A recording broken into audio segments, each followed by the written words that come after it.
আসসালামু আলাইকুম রহমতুল্লাহ। আশা করছি সবাই ভালো আছে। ওয়েলকাম করছি বিষয় ইনফরমেশন বাংলার নতুন একটি টিউটোরিয়ালে। আজকের আলোচ্য বিষয় হচ্ছে কাজাকিস্তান।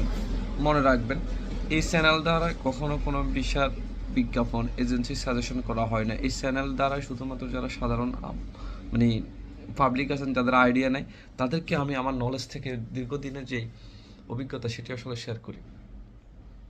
বিষয় ইনফরমেশন বাংলা সবসময় চেষ্টা করে আসছে মানুষকে নিরাপদে বিভিন্ন তথ্য দিয়ে, নিরাপদভাবে তথ্য দিয়ে হেল্প করে, যাতে তাদের গন্তব্য তারা ইজিতে পৌঁছাতে পারে সেই চেষ্টা করা।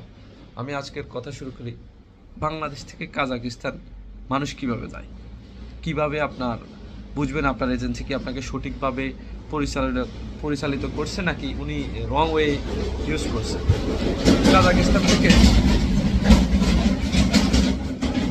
সর্বপ্রথম এই কাজটি করতে হবে সেটি হচ্ছে কাজাকিস্তানের যে কোনো একটা লোকাল অথরিটি থেকে আপনাকে একটা ইনভাইটেশন ম্যানেজ করতে হবে। কাজাকিস্তান বিজনেস ভিসা হয়ে থাকে। কাজাকিস্তান ট্যুরিস্ট এখন বন্ধ। বিজনেস ভিসা থেকে ওখানে গিয়ে C3 C5 বিভিন্ন ক্যাটাগরিতে আপনি এক্সচেঞ্জ হতে পারেন। আমরা ক্যাটাগরিগুলো নিয়ে পরে আলোচনা করব। আজকে জানবো কাজাকিস্তানের জন্য কারা যাচ্ছে, কিভাবে যাচ্ছে, কোন বিষয়ে যে আপনি ওখানে কি করতে পারেন। আমি আপনাকে যদি বলি, কাজাকিস্তান ওখানে লোকাল ইনভাইটেশন কালেক্ট করবেন। দেন হচ্ছে ইনভাইটেশনটি ওই দেশে ইমিগ্রেশনে আপনার হয়ে ওই কোম্পানি সাবমিশন করবে, অথবা ইনভাইটেশন কালেক্ট করে আপনিও অনলাইনে আবেদন করতে পারবেন। ইনভাইটেশনটি অনলাইনে সাবমিশন করার পর নির্দিষ্ট 4 থেকে 5 সপ্তাহ, অনেক ক্ষেত্রে এর আগেও হয়ে থাকে, এটা সময় পর্যন্ত তারা নিব। এটা যাচাই বাছাই করে আপনাকে তারা ভিসা দিব গাইডস, একটা কোড দিব, ভিসার একটা কোড দিব। ইমিগ্রেশন থেকে আপনাকে একটা কোড দেওয়া হবে, আপনার মেইলে দিব, অথবা আপনি যদি সরাসরি ইমিগ্রেশন কোম্পানি সাবমিট করে তাহলে ওনাকে দিব, বা যে কোনো লোকেরও দিব।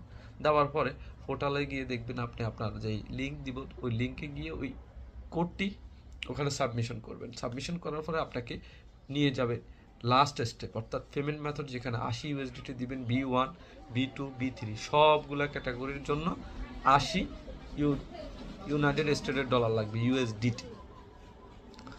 এই 80 USDT দেওয়ার পরে উইদিন 2 মিনিট আপনার মেইলে চলে আসবে visa print copy, electronic visa যেটা, সেটা নিয়ে আপনি অ্যাপ্লাই করবেন। এখন বাংলাদেশ থেকে তো এত ইজি না, আপনার কোনো প্রিভিয়াস ট্রাভেল হিস্ট্রি নেই, আপনার কোনো নলেজ নেই। কাজাকিস্তান যাদের স্ট্রং ট্রাভেল হিস্ট্রি আছে তাদের জন্য ইটস ওকে, বাট আপনারা যারা কাজ করতে যাবেন আপনাদের তো অফিসার ধরবে, সেটা হচ্ছে ভিন্ন ব্যাপার। আমরা বলি বাংলাদেশ থেকে প্রথমে আপনাকে বোর্ডিং পাস দিবে না, ইমিগ্রেশন কমপ্লিট করতে দিবে না, তখন আপনাকে